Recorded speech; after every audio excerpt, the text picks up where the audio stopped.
ओम शांति। आज 8 अक्टूबर 2022 के साकार मधुर महावाक्य हैं। आज की मधुर मुरली में बाबा ने ईश्वरीय कारोबार वंडरफुल कैसे है, गुप्त कैसे है, बहुत विधि पूर्वक इस बात को स्पष्ट किया। हर एक का कर्मों का हिसाब किताब चुकतू करने की विधि सबसे वंडरफुल है। हर एक आत्मा के पाप का खाता, पुण्य का खाता सब बाबा के पास रहता है। बाबा कहते कोई भूल हो जाती है, छिपाओ मत, बाबा को सच बताओ। सच बताने से आधा माफ हो जाता है। कहते कख का चोर सो लख का चोर। बहुत गुह्य बात बाबा ने कही कि ये पढ़ाई बहुत गुप्त है। ये पढ़ाई बुद्धि की पढ़ाई है। आपको परिवार में रहते भी बहुत युक्ति से चलना है। कोई भी गलती हो जाए बाबा को सच बताना है। इस ड्रामा में ये विधान बना हुआ है, जो सच्चे दिल से बाबा को बताते हैं आधा माफ हो जाता है। अगर कोई छिपाते हैं तो छिपाते छिपाते स्वयं छिप जाते हैं। शिव शक्ति का रहस्य बाबा ने स्पष्ट किया। आप शिव शक्तियाँ हो, इसीलिए शेर पे सवारी दिखाते हैं। आप बच्चों ने ही इन विकारों पर जीत प्राप्त की, इसलिए शिव शक्ति का गायन है।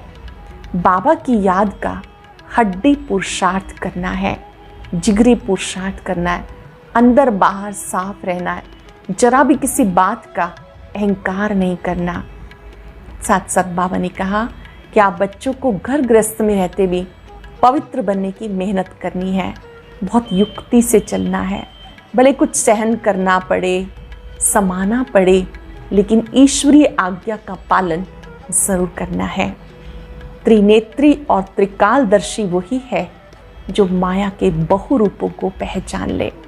सुनते हैं बाबा के मधुर बोल। बाबा के शब्दों में बाबा कहते मीठे बच्चे, तुम्हारी पढ़ाई बुद्धि की है। बुद्धि को शुद्ध करने के लिए प्रवृत्ति में बहुत युक्ति से चलना है। खान पान की परहेज करनी है। क्वेश्चन है, ईश्वर के कारोबार बड़ी वंडरफुल और गुप्त है, कैसे? ईश्वर की कारोबार बड़ी वंडरफुल और गुप्त है, कैसे? हर एक के कर्मों का हिसाब किताब चुकतू करवाने की कारोबार बड़ी वंडरफुल और गुप्त है। कोई कितना भी अपने पाप कर्म छिपाने की कोशिश करे, छिप नहीं सकता। सजा जरूर भोगनी पड़ेगी। हर एक का खाता ऊपर में रहता है। इसलिए बाबा कहते बाबा का बनने के बाद कोई पाप होता है तो सच बताने से आधा माफ हो जाएगा, सजाएं कम हो जाएंगी। छिपाओ मत। कहा जाता कख का चोर सो लख का चोर। छिपाने से धारणा हो नहीं सकती। बाबा से कुछ छिपाएंगे, धारणा हो नहीं सकती। ओम शांति। किसकी याद में बैठे हो? बच्चे समझते मात पिता बाप दादा अभी आएंगे, आकर हम बच्चों को अपना वर्षा देंगे। बाबा से हम फिर से 5,000 वर्ष पहले माफिक स्वर्ग का वर्षा ले रहे हैं। ये तो हर एक के दिल में होगा ना। अब इस नरक रूपी भंबोर को आग लगने वाली है। तुम्हारा इस दुनिया वालों से कोई ताल्लुक नहीं। तुम्हारे लिए ज्ञान भी गुप्त है, वर्षा भी गुप्त है। लौकिक बाप का वर्षा तो प्रत्यक्ष होता है। बाप की जायदाद है, आँखों से देखते हैं, बाप को भी देखते हैं, वर्षे को भी देखते हैं। अब हमारी आत्मा भी गुप्त है। इन आँखों से न आत्मा को न परमात्मा को देख सकते हैं। लौकिक संबंध में अपने को शरीर समझ इनको भी, शरीर को भी इन आँखों से देखते हैं और शरीर देने वाले बाप को भी देखते हैं, टीचर गुरु को भी देखते हैं। यहाँ तो ये बाप टीचर गुरु सब गुप्त है। बच्चे जानते हम आत्माओं को अब ज्ञान का तीसरा नेत्र मिला है। आगे तीसरा नेत्र नहीं था, आत्मा सोई पड़ी थी। अब आत्मा को जानते हैं, जगाते हैं। आत्मा भी गुप्त है। जैसे आत्मा आकर शरीर में प्रवेश करती, वैसे शिव बाबा भी शरीर में आकर हमें फिर स्वर्ग का मालिक बना रहे हैं। बुद्धि भी कहती हमने अनेक बार बाबा से वर्षा लिया आधा कल्प के लिए, फिर आधा कल्प गवा देते। फिर से हम श्रीमत पर अपनी राजधानी स्थापन कर रहे हैं। श्रीमत देने वाला भी गुप्त है, तुम्हारी आत्मा जानती। हम परम पिता परमात्मा से गुप्त रूप से सुन रहे हैं। आत्म अभिमानी जरूर बनना है। पहले आत्मा है, पीछे शरीर। आत्मा अविनाशी, बाप भी अविनाशी। बाप जो शरीर लेता है वह भी विनाशी। इस शरीर में आकर बच्चे बच्चे कहते हैं, स्मृति दिलाते, मैं आया हूँ तुम्हें दैवी स्वराज्य का पुरुषार्थ कराने, दैवी सत्युगी स्वराज्य के लिए पुरुषार्थ कराने। पुरुषार्थ भी पूरा करना है। सत्युग में सिर्फ तुम्हारा ही राज्य होगा। तुम राज्य करते थे, फिर पुनर्जन्म तो लेना होता है। जो श्री कृष्ण की वंशावली अथवा दैवी कुल के थे वही फिर रहेंगे, दूसरा फिर कोई नहीं होगा। चंद्रवंशी कुल भी नहीं होगा। ये तो बहुत सहज बातें हैं समझने की। बराबर सत्युग में कोई धर्म नहीं था, अभी तो ढेर धर्म है। आपस में लड़ते झगड़ते रहते हैं, अनेक तालियां बजाते रहते। सत्युग में धर्म ही एक है तो ताली बजती नहीं, लड़ाई कभी होती नहीं। तो तुम बच्चे गुप्त रूप से अपना राज्य स्थापन कर रहे हो। हर एक कहेंगे हम अपने राज्य में ऊंच पद पाने का पुरुषार्थ कर रहे हैं। तो इतनी बहादुरी चाहिए। तुम्हारा नाम है शिव शक्तियाँ। शेर पर सवारी कोई होती नहीं, ये महिमा दिखाई, इसलिए शक्ति को शेर पे बिठाते हैं। तुम कोई शेर पे तो नहीं बैठते हो, तुम तो माया पर जीत पाने वाले हो। आप कोई शेर पे नहीं बैठते हो, माया पर जीत पाने वाले हो। ये पहलवानी दिखाते हो, इसलिए तुम्हारा नाम शिव शक्ति सेना रखा। यूँ तो गोप भी हैं, परंतु मेजॉरिटी माताओं की है। अपवित्र प्रवृत्ति मार्ग से पवित्र प्रवृत्ति मार्ग में तुम चाहते हो। जानते हो सतयुग विष्णुपुरी में हम बहुत सुखी थे। पवित्रता, सुख, शांति सब कुछ था। यहाँ तो कितना दुख है। घर में बच्चे कपूत होते हैं, कितना तंग करते हैं। वहाँ तो सदैव हर्षित रहते हैं। जानते हो बेहद का बाप फिर से बेहद का सुख देने आया है। बाबा कहते भले ग्रस्त व्यवहार में रहो, सिर्फ बुद्धि में धारणा करो। ये पढ़ाई बुद्धि की है। घर में रहते श्रीमत पे चलो, खान पान से भी असर लग जाता, इसलिए युक्ति से चलना है। हर एक का कर्म बंधन अपना है। कोई बांधेली है, कोई कर्म बंधन है, कोई बंधन मुक्त है, कोई तो चतुराई से भू भू करके छुट्टी ले लेती हैं। युक्तियाँ तो बहुत समझाई। बोलो बाप का फरमान है पवित्र बनो। मैं तुम्हें भक्ति का फल देने आया हूँ। जरूर भगवान की मत पे चलना पड़े, तब बिगर सजा खाए हम मुक्ति, जीवन मुक्ति को पाएंगे।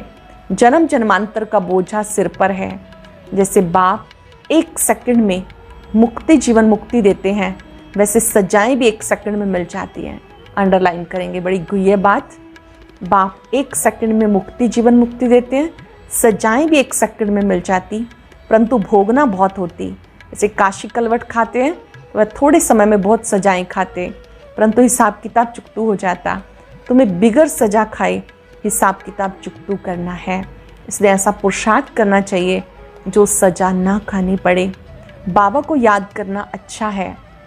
विनाश भी सामने खड़ा है। विनाश काले पांडवों की प्रीत बुद्धि, बाबा ने सम्मुख प्रीत रखवाई। बाकी औरों से प्रीत रखकर क्या करेंगे, वो सब खलास हो जाने हैं। एक बाबा को याद करने का हड्डी पुरुषार्थ करना है, जिगरी पुरुषार्थ करना है। बाहर से करके मित्र संबंधियों से खुश खैराफत पूछी जाती है, परंतु दिल एक बाप से जो भी मिलता है पूछते हैं उनकी खुश खैराफत, आप कैसे हैं, ठीक हैं। लेकिन जिगरी पुरुषार्थ करना एक बाबा को याद करने का। जिस्मानी आशिक माशूक घर में रहते एक दो को याद करते हैं। तुम आशिक बने हो शिव बाबा के, वो तुम्हारे सम्मुख हैं, वो तुमको याद करते हैं, तुम उन्हें याद करते हो। चेक करेंगे, हम बाबा को याद करते हैं, स्वतः ही बाबा की याद आती है। शिव बाबा इस शरीर में आकर आत्माओं की सगाई स्वयं से कराते हैं। इसे कहा जाता आत्माओं का परम पिता के साथ कल्याणकारी मेला। तुम ज्ञान गंगाएं हो, ज्ञान सागर बाप एक है। बाप को याद करने से विक्रम विनाश होंगे। बाप और कोई तकलीफ नहीं देते, सिर्फ पवित्र रहना है। काम महाशत्रु है, इस पर जीत पाने से तुम श्री कृष्णपुरी के मालिक बनेंगे। बाबा का फरमान है पवित्र बनो तो 21 जन्म की राजाई पाएंगे। पतित बनने से तो बर्तन मांज के रहना अच्छा है, परंतु देहाभिमान न टूटने के कारण वर्षे को भी गवा देते। देखो बाप कितना बड़ा है। पतित दुनिया पतित शरीर में आया है। शिव बाबा को सोमनाथ के मंदिर में पूज रहे हैं। वही बाबा इस समय देखो कितना साधारण बैठे हैं। अब परमात्मा खुद शिक्षा दे रहे हैं। इस पर भी नहीं चलेंगे तो अपने ऊंच पद को लकीर लगा देंगे। बाबा कहते बच्चे पवित्र बनो। अभी सब भ्रष्टाचारी हैं। श्रेष्ठाचारी उनको कहा जाता जो पवित्र रहते हैं। गवर्नमेंट ने सन्यासियों का झुंड बनाया कि तुम सबको श्रेष्ठाचारी बनाओ, परंतु श्रेष्ठाचारी होते सतयुग में, यहाँ कोई हो ना सके। पवित्र ही श्रेष्ठ कहे जाते हैं। सन्यासी पवित्र हैं, परंतु फिर भी अपवित्र से जन्म लेते, क्योंकि है ही माया का राज्य। कोई योग बल से जन्म तो लेते नहीं। बाबा बच्चों को समझाते दिल हमेशा साफ रहनी चाहिए, जरा भी अहंकार ना हो। बिल्कुल गरीब बन जाना अच्छा है। बाबा है गरीब निवाज, वह गरीबी वाह, गरीबों को साहूकार बनाना है। बाबा कहते भारत को गरीब से साहूकार बनाता हूँ। भारतवासी ही बनेंगे, और बनेंगे वो जो श्रीमत पे चलेंगे, वही स्वर्ग के मालिक बन सकेंगे। बाबा सहज राजयोग सिखाते श्री कृष्णपुरी अथवा स्वर्ग का मालिक बनने के लिए। बाप का फरमान है पवित्र बनो, और कोई मनुष्य को हम गुरु नहीं मानते। जास्ती खिटपिट होती है पवित्रता पर। किसको मार मिलेगी, घर से निकाल देंगे तो क्या करेंगी। बाप उनको शरण देते, परंतु ऐसे भी नहीं कि बाबा पास आकर फिर संबंधी याद पड़े और नुकसान करते रहें। कोई बाबा के पास आ जाए, आने के बाद अपने मित्र संबंधियों को याद करते रहें, तो बाबा कहते इसका तो बड़ा नुकसान है। फिर दोनों जहान से निकल जाते हैं। ज्ञान की धारणा नहीं करते तो सुधरते नहीं, पुरानी ही चाल चलते रहते। यहाँ तो कोई भी पाप नहीं करना चाहिए, तुमको तो पुण्य आत्मा बनना है। श्रीमत के आधार पर अपने आप से पूछो कि ये पाप है या पुण्य है। श्रीमत के आधार से पूछो ये पाप है या पुण्य। बाबा समझाते जो भी पाप किए हैं, बाप को सुनाने से आधा पाप मिट जाएगा। बहुत बच्चे बताते हमने ये किया, ये गुनाह है, फलाने से पतित बने। बाबा तो जानते हैं ना कितने भी कर्म किए हैं। समझाते हैं अभी कोई पाप नहीं करो, नहीं तो सजा एकदम 100 गुना हो जाएगी। अभी इस समय संगम पर कोई पाप नहीं करना, नहीं तो 100 गुना सजा हो जाएगी। फिर धर्म राजपुरी में साक्षात्कार कराएंगे कि तुम ऐसे ऐसे करके छिपाते थे, पाप करके फिर छिपा लेते थे। छिप तो नहीं सकता, भले नहीं देखते हैं, वह बाप तो अच्छी रीति जानते हैं ना। भले ब्रह्मा को तो दिखाई नहीं देता, लेकिन शिव बाबा तो जानते हैं ना। धर्मराज के पास सारा खाता रहता है। ईश्वरीय कारोबार बड़ी वंडरफुल और गुप्त है। कहते हैं ना जरूर पाप किया है तब दूसरे जन्म में छीछी घर में जन्म मिला। जरूर जमा होता है ना, ऊपर में खाता तो है, अभी वो खाता यहाँ है। हमारा सबका कार्मिक अकाउंट का जो खाता है सभी का है बाबा के पास, और इस संगम पर तो सम्मुख हैं बाबा। अब वो खाता यहाँ है, इसलिए बाबा समझाते अब कोई पाप नहीं करना। कख का चोर सो लख का चोर कहा जाता। समझना चाहिए हम बहुत बड़ा पाप करते हैं, फिर पद भ्रष्ट हो जाएगा। समझना चाहिए हम पाप करते हैं फिर पद भ्रष्ट हो जाएगा। धारणा नहीं होती तो ईश्वरीय सर्विस कर नहीं सकते। औरों का भी कल्याण करना है। ऐसे समय बर्बाद करेंगे, पाप करते रहेंगे तो पद कम हो जाएगा, फिर कल्प कल्पांतर के लिए वो पद हो जाएगा। जितना हो सके पुरुषार्थ करना है। पूछते हैं बाबा के पास क्यों आते हो? कहते हैं सूर्यवंशी राजधानी का वर्षा लेने।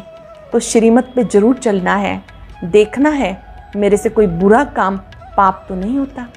खुद ही खुद को देखो, मेरे से कोई पाप कर्म बुरा काम तो नहीं होता, नहीं तो 100 गुना दंड पड़ जाएगा, फिर दास दासी जाकर बनेंगे। इसलिए थोड़े ही आए हो। मम्मा बाबा कहते हो तो नर से नारायण बनना चाहिए। बिगड़ धारणा के पद कैसे पाएंगे? मम्मा बाबा कहते भी माँ बाप के तख्त पे ना बैठे तो समझेंगे पूरा पढ़ते नहीं हैं। मम्मा बाबा तो नर से नारायण, नारी से लक्ष्मी बनते हैं। तुम्हें भी बाप वही पढ़ाते हैं ना, तो बाबा से पूरा वर्षा लेना चाहिए। बहुत है जो छिप छिप करके पाप करते हैं, बताते नहीं हैं, कितना भी समझाओ फिर भी छोड़ते नहीं। चोर को आदत पड़ जाती है, चोरी बिगर, झूठ बोलने बिगर रह नहीं सकते। सच्चे बाबा के साथ सच बोलना चाहिए, बाबा को बताना चाहिए, बाबा हमसे ये पाप हुआ, क्षमा करो। माया ने पाप करा लिया, अच्छा फिर भी सच बोला है तो पाप आधा हो जाता है, नहीं तो पाप बढ़ता जाएगा। कोई कहते धंधे में पाप होता है, व्यापारी लोग पाप करते हैं तो धर्माऊ भी निकालते हैं ना, कोई 10% निकालते हैं, कोई कितना निकालते हैं कि पाप कम हो जाए। पाप करके फिर पुण्य में पैसा लगा दिया, वो भी अच्छा ही है। डूबी नाव से लोहा निकले, ये भी अच्छा। ये बाप तो स्वर्ग की स्थापना करते हैं तो सब पुण्य में चला जाएगा। दान पुण्य करने वालों को मिलता तो है ना। बाबा हर एक को समझाते, बाप हर एक बात में मत देते, तो बच्चों को भी कभी ऐसा काम नहीं करना चाहिए। परंतु माया छोड़ती नहीं, अच्छी अच्छी चीज़ देखेंगे झट खा लेंगे, उठा लेंगे। ऐसे ऐसे पाप कर्म करने से अपना ही पद भ्रष्ट कर लेते। कई बच्चे बाबा बाबा कहकर फिर हाथ छोड़ देते हैं। हाथ छोड़ दिया फिर क्या हाल होगा। माया एकदम कच्चा खा लेगी, फिर वो कोड़ी का भी नहीं रहता। माया कच्चा ही खा लेगी, फिर वो कोड़ी का भी नहीं रहता। नंबरवार तो होते हैं ना, सुख धाम में कोई तो राजाई करते हैं, कोई फिर साधारण भी होंगे, दास दासियाँ भी होंगी। अब तुम बच्चों को बेहद बाप से बेहद सुख का वर्षा मिल रहा है, इसलिए बाबा की श्रीमत पर चलकर पूरा वर्षा लो। मौत तो सामने खड़ा है, अकाले मृत्यु तो होती है ना। एरोप्लेन गिरा, सब मर गए, किसको पता था क्या कि ये होगा। मौत सिर पे खड़ा है, इसलिए कोशिश करके बाबा से पूरा वर्षा लेना चाहिए। श्रीमत पर शरीर निर्वाह कर्म भले करो, साथ साथ पढ़ाई भी पढ़ो। शरीर निर्वाह कर्म करो, पढ़ाई भी पढ़ो। बाबा युक्तियाँ सब बताते, पुरुषार्थ कर पवित्र बनना है।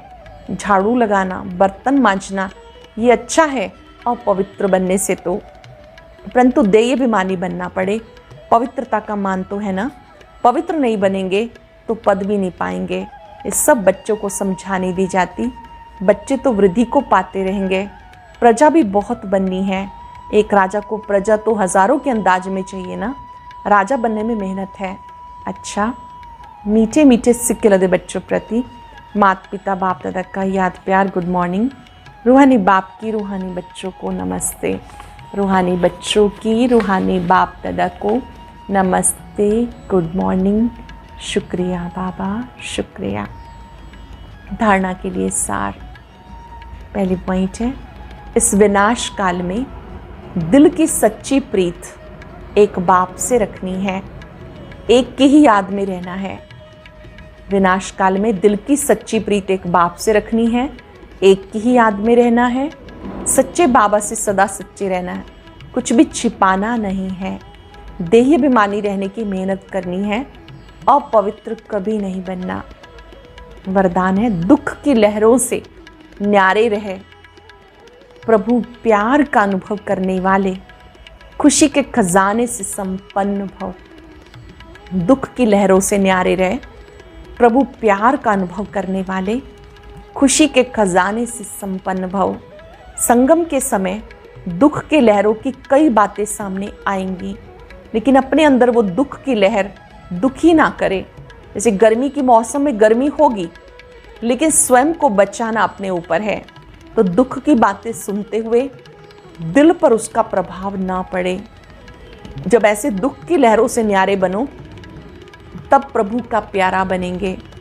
जो ऐसे न्यारे और परमात्म प्यारे हैं, वही खुशियों के खजाने से संपन्न रहते हैं। जो ऐसे न्यारे और परमात्म प्यारे हैं, वही खुशी के खजाने से संपन्न रहते हैं। इस लोगों ने त्रिकालदर्शी व त्रिनेत्री वह हैं जो माया के बहुरूपों को सहज ही पहचान ले। त्रिकालदर्शी त्रिनेत्री वो हैं जो माया के बहुरूपों को सहज ही पहचान ले। आज हम अभ्यास करेंगे, मैं खुशी के खजाने से संपन्न आत्मा हूँ। खुशियों के सागर बाबा ने मुझे खुशी के खजाने से भरपूर किया है। खुशी मेरी प्रॉपर्टी है, मेरी निजी संपत्ति है। खुशियों के भंडार ने मुझे खुशी का खजाना देकर माला माल कर दिया।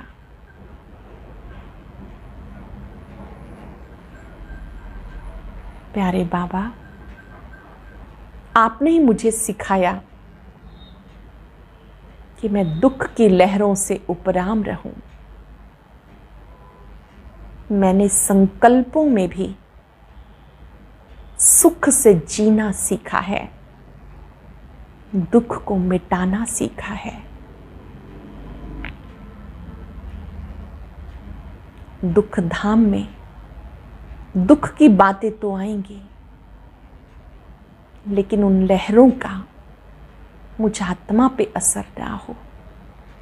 मैं सुख स्वरूप खुशी के खजाने से संपन्न आत्मा हूं। मेरा वायदा है बाबा से, मुझे इन लहरों के बीच में भी खुशी के खजाने से संपन्न रहना है, खुश रहना है, खुशियां ही बांटनी है। शुक्रिया बाबा, शुक्रिया। ओम शांति शांति।